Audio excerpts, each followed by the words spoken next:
जय सीताराम।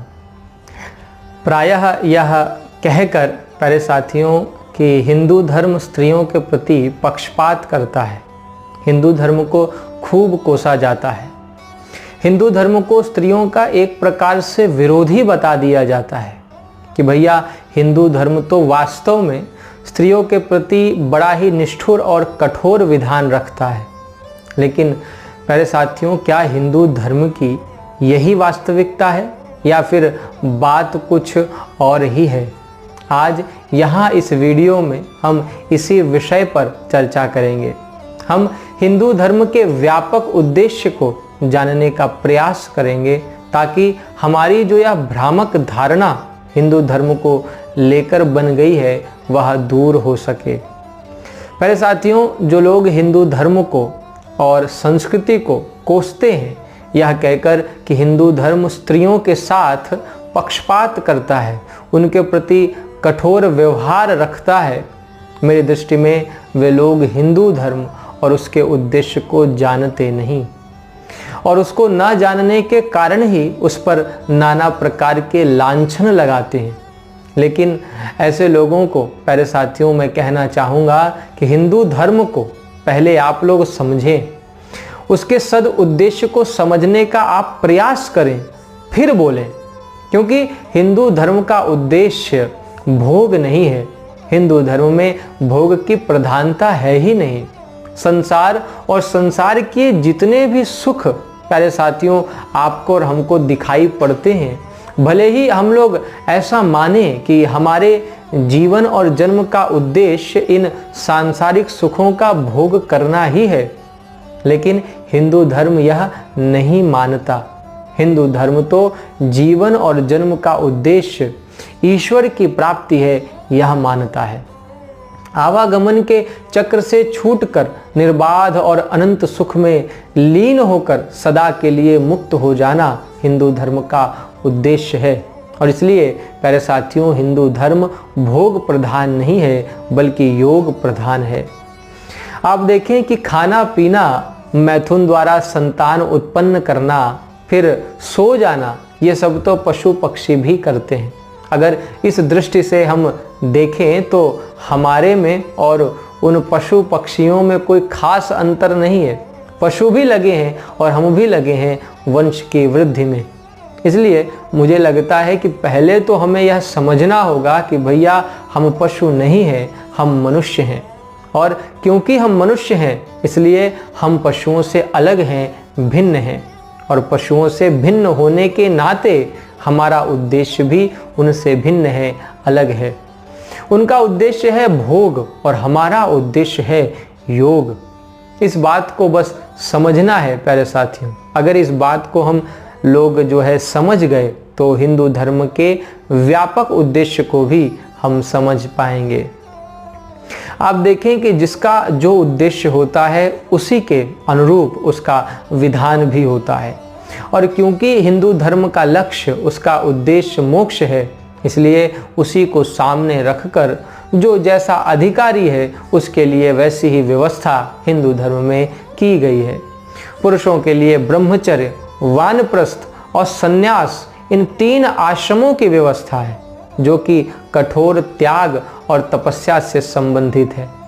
इन आश्रमों में आप देखें कि पुरुषों को कोई भी किसी भी प्रकार के सुख को भोगने का विधान नहीं है, त्याग ही त्याग है।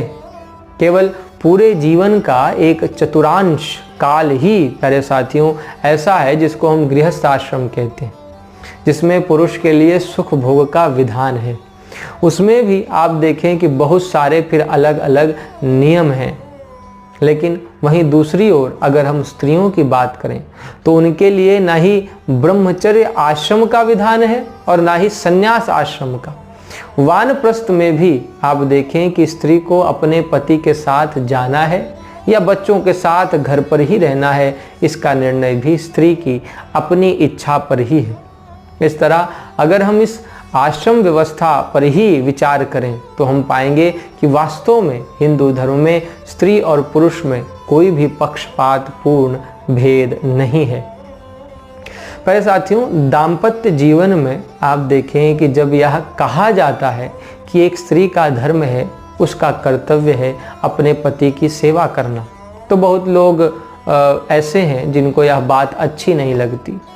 लेकिन माता अनुसुईया भी जब जानकी जी को पातिव्रत धर्म का उपदेश करती हैं तो यही कहती हैं कि एक धर्म एक व्रत नेमा, काय वचन मन पति पद प्रेमा। हे जानकी, तन वचन और मन से पति के चरणों में प्रेम करना स्त्री के लिए ये एक ही धर्म है, एक ही व्रत है और एक ही नियम है।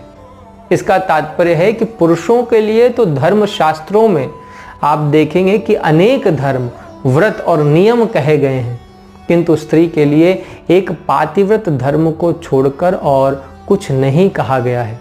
उनके लिए एक ही धर्म है और वह है पातिव्रत धर्म। भर्तैव योषिताम तीर्थम तपोदानम व्रतम गुरु तस्मात् सर्वात्मना नारी पति सेवाम समाचरेत। इस तरह आप देखें कि पति की सेवा और उसकी पूजा ही एक स्त्री का मुख्य धर्म है, परम कर्तव्य है, और उसी से उसको परम गति की प्राप्ति होगी। बिनु श्रम नारी परम गति लहई, पतिव्रत धर्म छाड़ छल गई। लेकिन इस बात पर जैसा कि मैंने कहा कि बहुत सारे लोगों को आपत्ति हो जाती है, क्योंकि उनकी दृष्टि में स्त्रियों को पति की सेवा के लिए कहना वास्तव में स्त्रियों को जो है छोटा बताना है, उनके महत्व को नकारना है।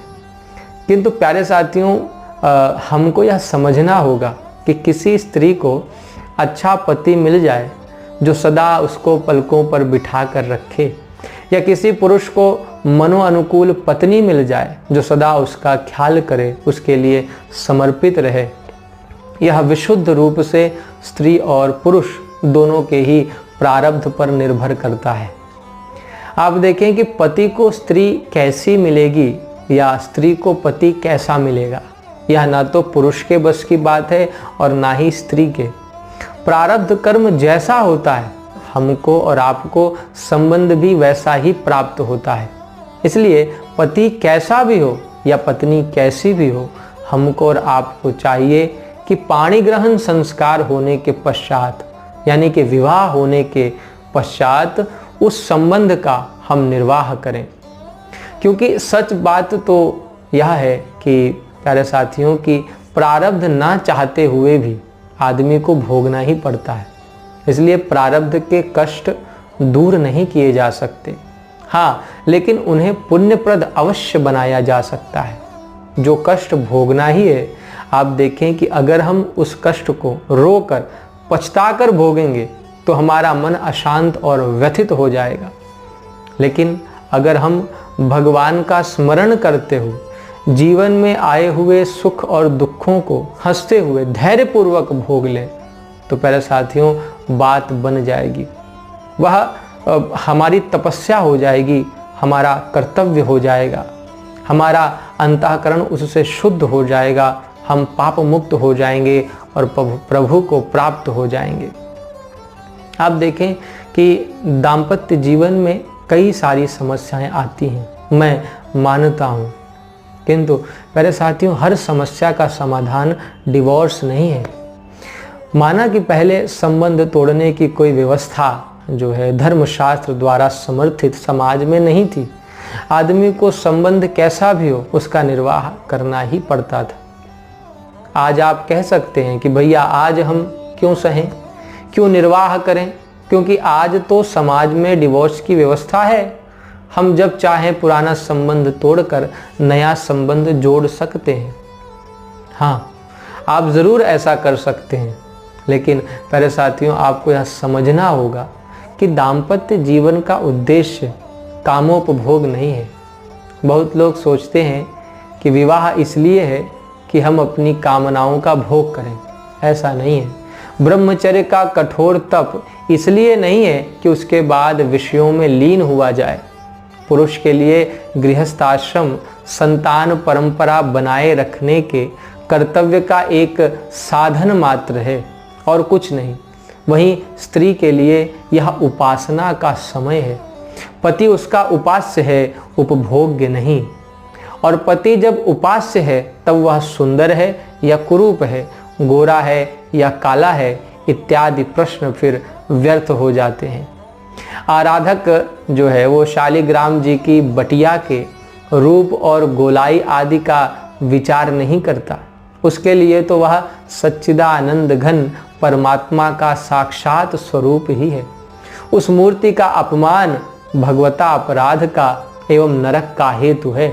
इसलिए स्त्री को चाहिए कि एक बार विवाह होने के बाद वह पूरी तरह से मन, वचन और कर्म से अपने पति में ही अनुराग रखे, क्योंकि उसी से उसका कल्याण होगा। अरे साथियों, मुझे आशा है कि मेरी बात को आप लोगों ने हृदयंगम कर लिया होगा।